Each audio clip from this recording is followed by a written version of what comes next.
Hello বন্ধুস মানে বন্ধুগণ, চলো ডিম তো আমরা অনেকেই খাই, অনেক রকম রেসিপি বানিয়ে বানিয়ে খাই। এত সহজ পদ্ধতিতে ডিম তোমরা কখনো বানিয়েছো কি না সেটাই আজকে দেখব। চলো, ডিমটাকে আমরা ভালো করে সিদ্ধ করে নিলাম।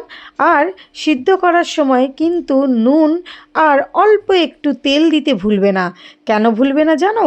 এটাই তার প্রমাণ। দেখো, আমার কিন্তু একটাও ডিম ভেঙে যায়নি, বা ডিম অনেক সময় কী হয় না, ফেটে বেরিয়ে যায় কিছুটা, সেরকম কিন্তু কিচ্ছু হয়নি।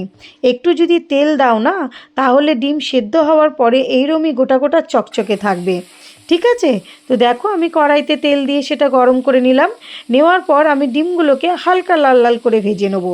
জানো তো, বেশি লাল লাল করে যদি আমরা ভাজি না ডিমটা, তাহলে তার ওপরের স্তরটা খুব শক্ত মতো হয়ে যায়, সেটা কিন্তু খেতে অতটাও টেস্টি লাগে না।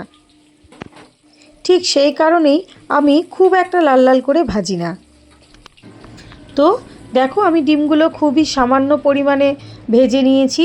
ঠিক এই সময় এই তেলের মধ্যেই কিছুটা জিরে ফোড়ন দিয়ে দিয়েছি, দিয়ে আমি বেশ কিছুটা পেঁয়াজ কিন্তু দিয়ে দিয়েছি। দেখো, তোমরা একটা জিনিস লক্ষ্য করো, এখানে কিন্তু আমি পেঁয়াজের পরিমাণটা বেশি দিয়েছি, আর আদা রসুনের পরিমাণটা খুবই সামান্য দিচ্ছি। তোমরা বুঝতে পারছো নিশ্চয়ই। আর দেখো, এটা কিন্তু আমি আদা রসুনটা বাটিনি।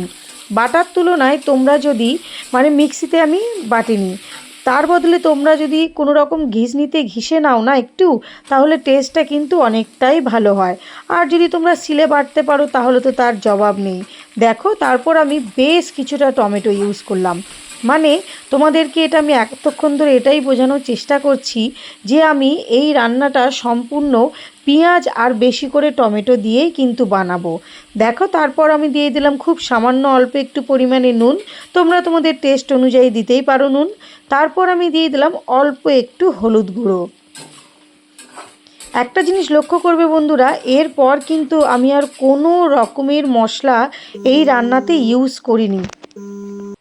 দেখো, বুঝতে পারছো নিশ্চয়ই। তারপর আমি অল্প একটু, তোমরা যে যতটা ঝাল খাবে সেই অনুযায়ী তোমরা কাঁচা লঙ্কা ইউজ করবে।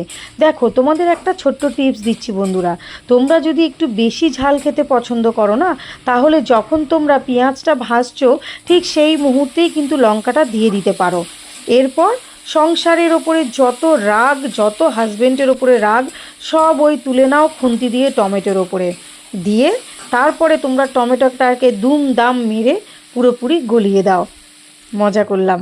দেখো, আমার মশলাটা প্রায় শুকিয়ে এসেছে আর তেলও ছেড়েছে। তোমরা একটা জিনিস লক্ষ্য করো বন্ধুরা, আমি খুবই সামান্য পরিমাণে জল কিন্তু এটাতে ইউজ করলাম, বলতে পারো প্রায় হাফ কাপের মতো। এর থেকেও কম যদি তোমরা দিতে পারো তাহলে ভালো। জাস্ট আমি মশলাটাকে একটু গ্রেভি মতো করার জন্য কিন্তু আমি জলটা সামান্য ইউজ করলাম। দেখো কীরকম টাইট হয়েছে গ্রেভিটা। যদি তোমরা এরকম বানিয়ে খেয়ে দেখো না, তারপরে আমাকে বলো যে দিদি ভালো লেগেছিল কিনা লাগেনি। কিন্তু কোনো রকম মশলা কিন্তু আমি ইউজ করলাম না, জাস্ট সিম্পল বেশি করে টমেটো আর পেঁয়াজটা ইউজ করেছি। ঠিক আছে? তো বন্ধুরা, এইভাবে তোমরা বানিয়ে খেয়ে দেখে আমাকে বলো যে দিদিভাই ভালো লেগেছে কিনা লাগেনি। ঠিক আছে? দেখো, আমি ডিমটাও দিয়ে দিয়েছি, দিয়ে দেখো কতটা শুকনো আমি বানিয়েছি। আর দেখো, সত্যি কথা বলতে কি, আমার হাজব্যান্ড একটু গ্রেভি পছন্দ করে, তার জন্য আমি ওই সামান্য জলটা দিলাম।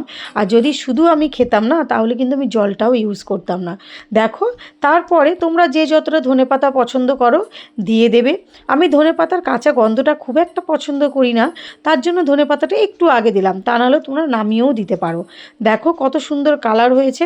কালারের থেকে বড় কথা, তোমরা যদি এটাকে আরও আনন্দ করে খেতে চাও না, তাহলে খেও বন্ধুরা এটা গরম ভাতের সাথে, জাস্ট ধোঁয়া ওঠা ভাতের সাথে। টাটা।